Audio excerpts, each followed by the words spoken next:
Yo tout le monde, c'est Gecko et Zorzoid, j'espère que vous allez bien, tout commence ça super, j'espère passer une excellente journée. Alors aujourd'hui une nouvelle vidéo, c'est une très grosse vidéo, mais ma foi, voilà, j'étais un petit peu obligé. Donc je vais faire une longue vidéo sur cet aquarium là et le récifal que j'ai déménagé. Et oui, j'en ferai aussi après pas mal de problèmes comme des fuites, je vous expliquerai tout ça plus tard. Mais j'ai réussi enfin à tout déménager et puis ça s'est plus ou moins bien passé. Pas complètement, mais plus ou moins bien passé. Donc ici, nous avons maintenant des crevettes et le crabe. Donc attendez, j'essaie de vous trouver les crevettes. Surtout qu'elles se cachent quand même pas mal.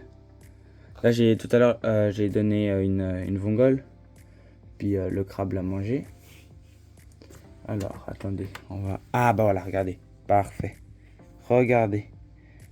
Et bah, vous avez vraiment de la chance parce que moi... Aujourd'hui et hier, j'ai essayé de la chercher partout et je l'ai vraiment pas trouvée. Et là, elle est là. Attendez, je vais mettre le flash. Voilà, on la voit beaucoup mieux là. Voilà, regardez, derrière les pierres, petit crabe. Donc ici, l'eau, elle doit être à 18, 19 degrés. Comme il fait canicule dehors, enfin presque, bientôt il fait canicule, mais là, il fait super chaud dehors, vraiment.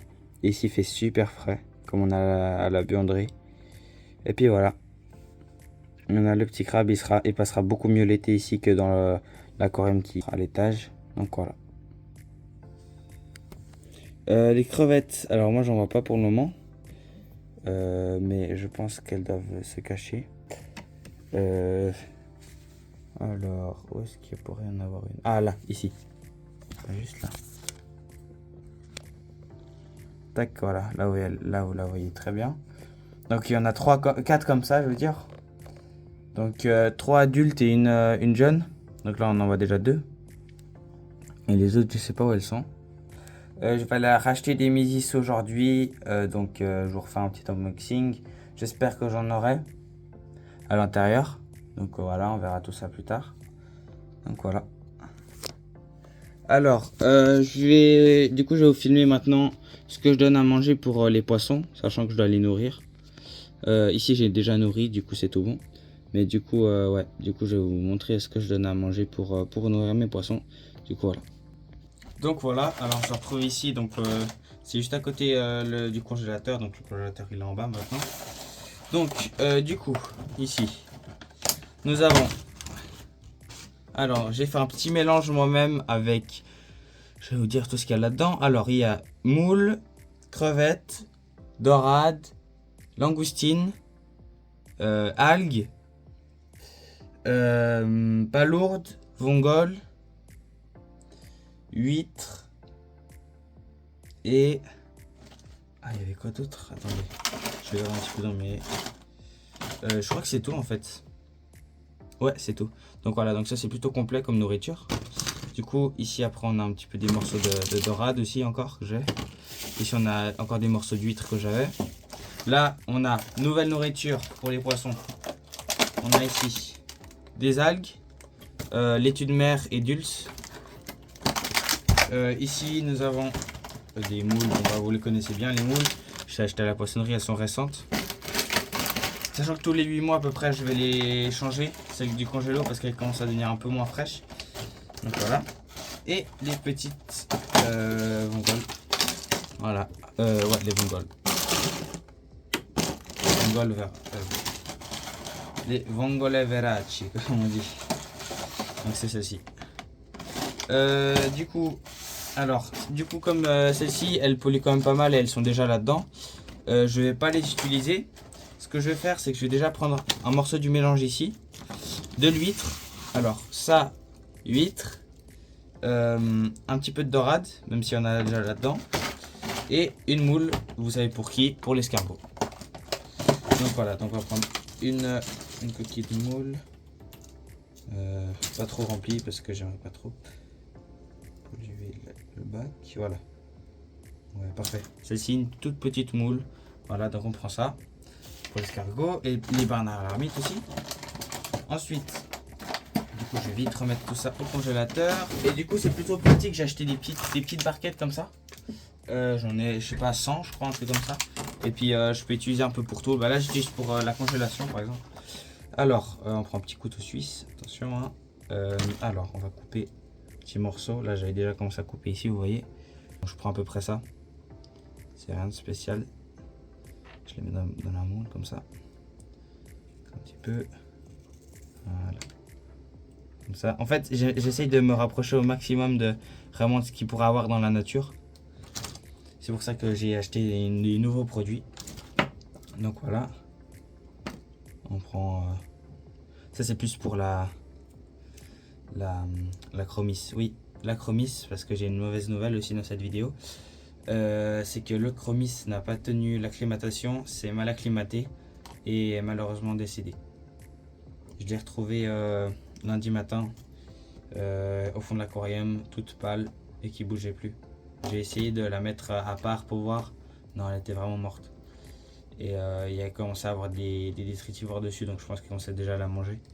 Du coup, elle était morte malheureusement. Et je sais pourquoi, enfin je sais pas pourquoi, mais je veux dire, c'est pas à cause d'un problème de paramètres, c'est que en fait, dès que je l'avais mis dans l'eau, elle s'est cognée la tête contre un caillou. Et après, elle était cachée sous ce caillou-là, elle a plus du tout bougé, je l'ai plus revue. Et après, elle est sortie une seule fois pour manger. Et puis, elle a mangé, je crois, juste un truc. Et après, elle est directement retournée. Et après, je l'ai plus revue et après, je l'ai retrouvée morte. Donc, je pense que c'est peut-être ce choc avec ce caillou, je sais pas du tout. Pour le moment, je sais pas mes poissons. Tous mes poissons vont bien, tout le monde va bien. Je vais vous montrer juste après. Vraiment, je suis étonné que tous mes coraux, mes algues, ils ont une poussée de croissance. Je pense que c'est parce que du coup enrichi, j'ai rajouté du sel enrichi parce que il me manquait 20 litres dans mon aquarium et du coup j'ai rajouté du sel enrichi parce que je me suis dit bah pourquoi pas essayer. Effectivement mes coraux vont l'air de bien se tenir, ils sont tous bien ouverts. Mes algues même ils ont poussé, ils ont triplé de volume assez rapidement, vous allez voir. Donc je pense peut-être en rajouter plus souvent.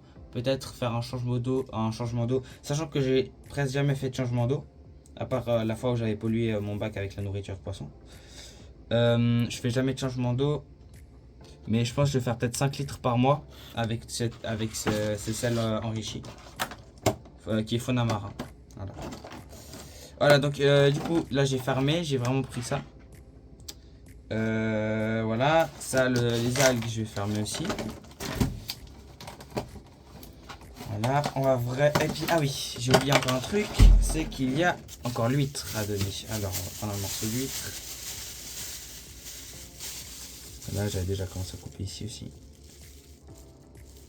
Voilà. Tac. Parfait, ça c'est super bon pour les poissons d'huître. Et là, ils ont une alimentation complète entre les algues, tous les fruits de mer qu'il y a. L'alimentation est vraiment complète. Et j'ai même donné ce matin des petites crevettes. Des crevettes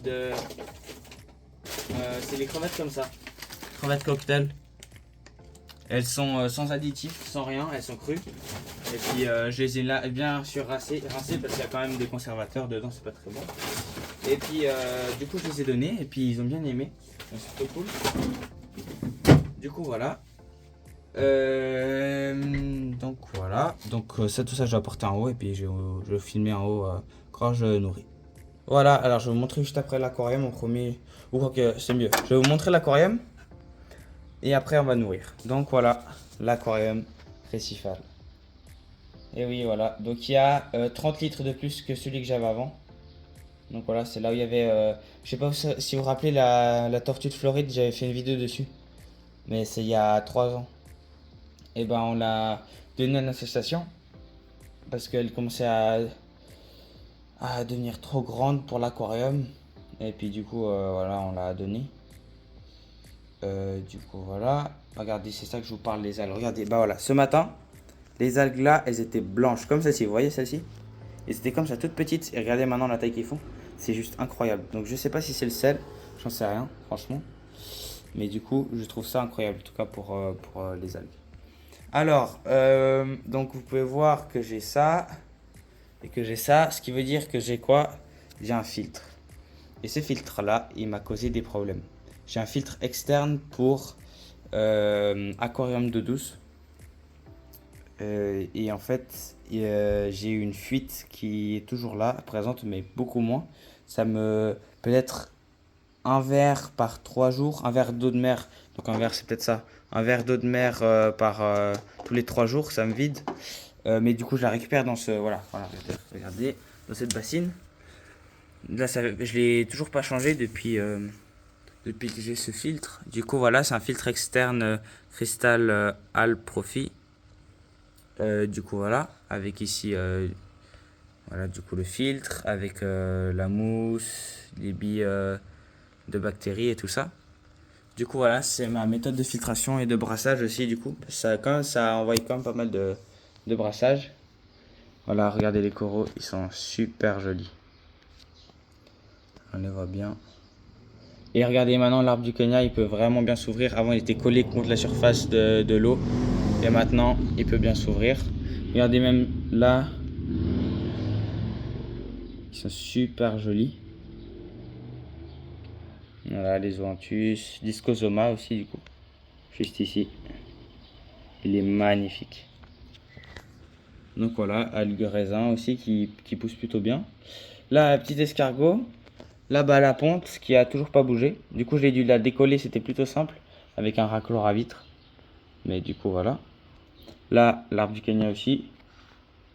Du coup, voilà. Ici, petit Bernard l'ermite. Et du coup, voilà, maintenant on va les nourrir. Sinon, le palétuvier, du coup, il a bien grandi. Regardez.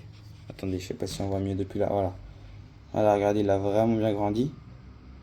Et puis, je l'ai mis là-dedans. Je l'ai mis dans une... Vous vous rappelez, ça, c'est les étages qu'avait mon filtre interne. Du coup, j'ai mis du sable dedans. Et puis, voilà. Du coup, j'ai mis les deux ici. Puis, pour le moment, il pousse bien. Donc, on verra bien par la suite. Depuis le haut, on voit vraiment bien tout l'aquarium. C'est super joli. Alors, voilà, regardez, ils s'excitent déjà les poissons.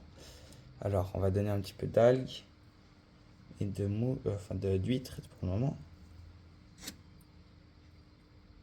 Ah, ils viennent directement me chercher à la main. Alors, les algues, c'est plus pour les Bernard l'ermite et même les coraux. Parce que les zoanthus, quand je mets ça, ils filtrent l'eau, ils captent et puis après, ils mangent de tout. Tout ce que je mets un peu. Ah, là, j'ai un peu de dorade, j'ai un petit peu découpé en morceaux parce que sinon, c'est trop gros pour eux. Tac. Donc, voilà.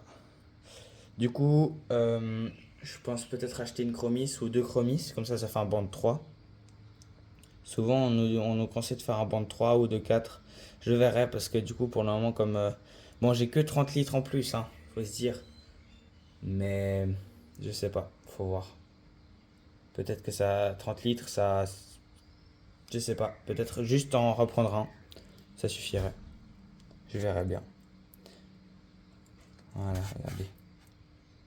Ils viennent chercher la nourriture, ils viennent chercher la dorade. Petit morceau de dorade. Donc voilà. C'est surtout la chromis qui adore ça. Poisson clown aussi, mais surtout la chromis. Hop là. Tac.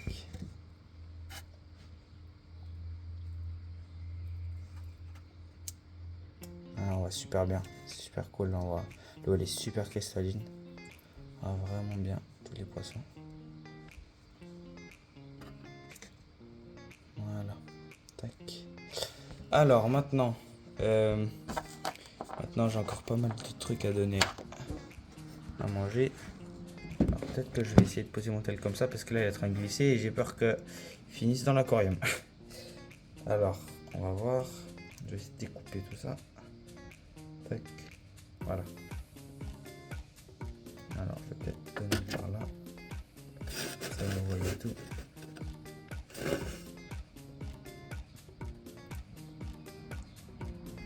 Ah bah c'est parti du mauvais côté. Bon, c'est pas grave. Parce que je voulais essayer qu'il mange sur la caméra, mais c'est un peu compliqué. Voilà, peut-être là. Maintenant. Ah voilà, ils viennent. Attendez, je vais essayer de les filmer.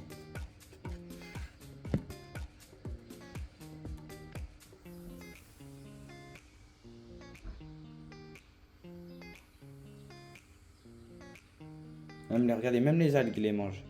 C'est super cool. Donc voilà. On se rapproche vraiment de de vraiment ce qu'il pourrait avoir tous les jours dans la mer. Même pour les bernards l'ermite, pour les coraux, pour tout le monde. Puis maintenant que j'ai mon élevage de phytoplancton, ça va vraiment... Là, on dirait vraiment... j'essaie vraiment de reconstituer vraiment la mer. Donc voilà. Et je crois que pour le moment, c'est plutôt bien réussi. Voilà, en fait, ça fait un peu un arc comme ça. J'ai essayé de faire une petite cachette là-bas dessous, mais bon, il y a les algues. Du coup, ça fait un peu un arc comme ça, des pierres. Voilà. Voilà. Et surtout, maintenant, ils ont un super bon espace de nage là au-dessus. Donc là, en fait, tout, regardez. Regardez comme l'eau, elle est cristalline. Donc là, au-dessus, ouais, je sais, il y a un film gras au-dessus de l'eau. À chaque fois que je nourris, c'est comme ça. Mais après, ça part. C'est que quand je nourris, parce que du coup, il y a pas mal de sédiments de nourriture, des trucs comme ça qui restent à la surface. Mais sinon, c'est jamais comme ça, hein, la surface. Du coup, voilà. Et ils ont vraiment un grand espace de nage au-dessus. Et puis après, ils ont les rochers pour se cacher. Du coup, ouais, c'est plutôt cool comme ça. Voilà. Maintenant, je vais continuer à les nourrir. Alors. Bah, je crois qu'il n'y a plus rien, il reste plus que la moule. Bon bah la moule on va la poser à côté de l'escargot. Allez. Bon, au pire vous savez quoi, je vais la poser là. L'escargot, viens là.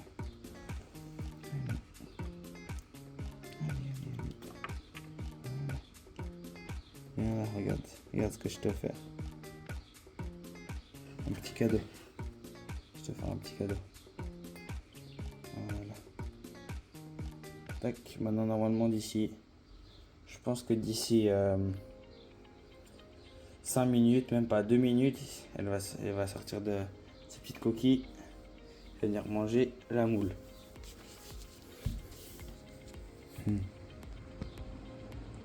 Ouais, pour le moment elle n'a pas encore senti qu'il y a de la moule. Ah, les poissons. Les coraux sont super beaux. Et regardez, il y a même des petites éponges ici. Des éponges de mer. Je suis super content, j'avais même pas vu en fait. Comme c'était sous les pierres. Comme cette pierre là, elle était à l'envers. On voyait pas du tout ça. Puis là, c'est super joli vraiment. J'adore. Voilà, ici encore le corail-main. Ah voilà, ça c'est une gorgone. Je cherchais le nom tout à l'heure, c'est une gorgone du coup ça. Là-bas. Le Pachyclavularia, je crois. Viridis.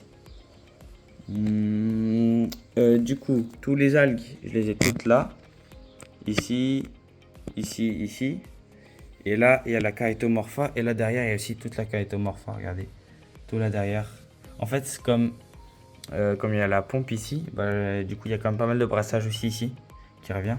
Du coup, il y a de la Chaetomorpha là. Et là derrière, là où il y a la pompe qui redescend dans la... Enfin, le tuyau qui redescend dans la pompe plutôt. Là aussi, là derrière. On voit bien une petite bouture d'arbre du Kenya. Et puis voilà. Là, elle est en train de se séparer avec son socle. Donc, je pense qu'il va bientôt s'accrocher à la pierre. Et puis aussi, ce que j'ai essayé de faire. Alors, c'est dans la vidéo, je crois, de Monsieur Récif Captif, où il parlait des palétuviers. J'ai essayé de mettre... Alors, je sais pas si on va bien voir. J'ai essayé de mettre une bouture de Zoanthus dedans le panier des palétuviers, juste là. Je pense pas qu'on verra très bien. Non, on voit pas très bien du tout. Bah en fait, bah là peut-être on la voit un petit peu mieux. Je sais pas, peut-être si vous voyez quelque chose. Juste ici. Voilà le truc là. Puis bah peut-être qu'en fait ce qui va se passer c'est que ça va pousser sur la racine, sur la branche du palétuvier. Et après ça va proliférer dessus et ça va pousser tout le long. Et ça va faire super joli. Déjà que j'ai de la coralline qui a poussé dessus, c'est super beau. Alors maintenant s'il y a encore des zoanthus qui vont pousser dessus, ça donnera super joli je pense. Donc voilà. Bon bah j'espère que cette vidéo vous aura plu. Elle dure 17 minutes. Donc voilà, je pense que fallait bien une vidéo plutôt longue pour vous expliquer tout ça. Donc pour la suite, on a racheté un nouveau joint. Donc on verra. On verra si le nouveau joueur fonctionne. Et puis voilà, de toute façon, je referai une vidéo. Donc voilà. Si la fuite s'arrête. Donc voilà, on verra ça d'ici les prochaines semaines. Donc j'espère que cette vidéo vous aura plu. Si c'est le cas, n'hésitez pas à lâcher un gros pouce bleu et à vous abonner à cette chaîne. C'était Gecko008. Allez, ciao!